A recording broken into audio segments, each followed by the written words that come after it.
Hey guys, this is a stance video. Getting ready to go to work and just kind of want to do a stance video to show y'all how the truck looks after putting new shocks on it. And as you can see from the driver's side, you know, I love the way this stance is on this truck.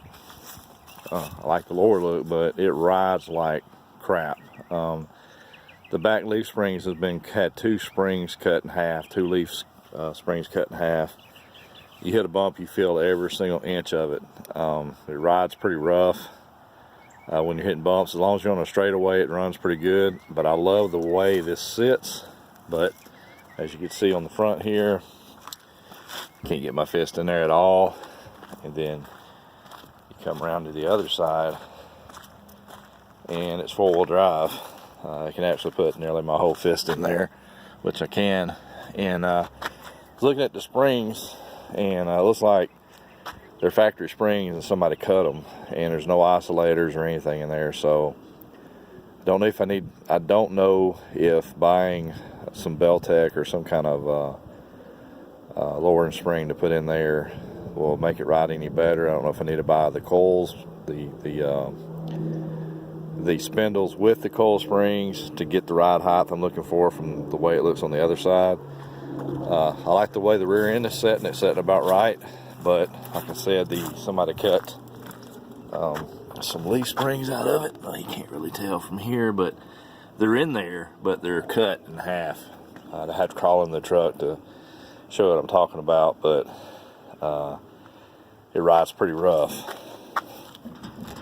But really love the truck. It's doing something like this is a labor of love.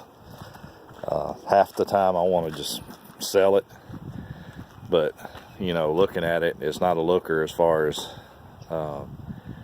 if I were going to try to get what I've got in it, which is probably a little over $3,000 if you put everything that I've put in it. No way I'd get that out of this truck, not around this area. If it had a paint job on it and had the suspension issues took care of, and some body issues, which that door has where the previous owner's grandfather backed a trailer into it. That door needs to be replaced, and the bed's got some cracks in it.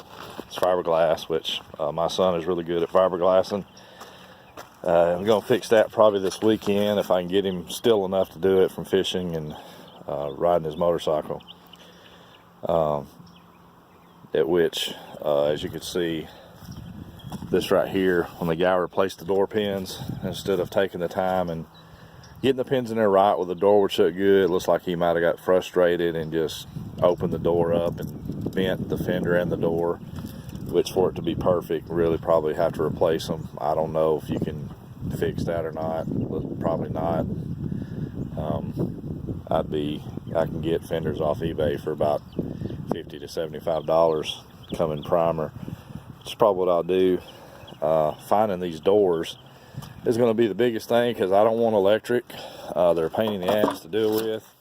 This window's always falling down. As you can see, I got this in here to keep it up. They're just a pain in the butt to work on, pain in the butt to change the electronics in them. I'm probably going to try to find me some manual doors, hopefully. Manual doors are worth more than electric doors now. Anyway, I don't like the electric doors. They're just, like I said, a pain in the butt to work with. But anyway, just wanted to do a stance video and just show you what the stance on the vehicle. But I'm gonna go ahead and end this video. I've got to go to work. Peace out. Talk to you later.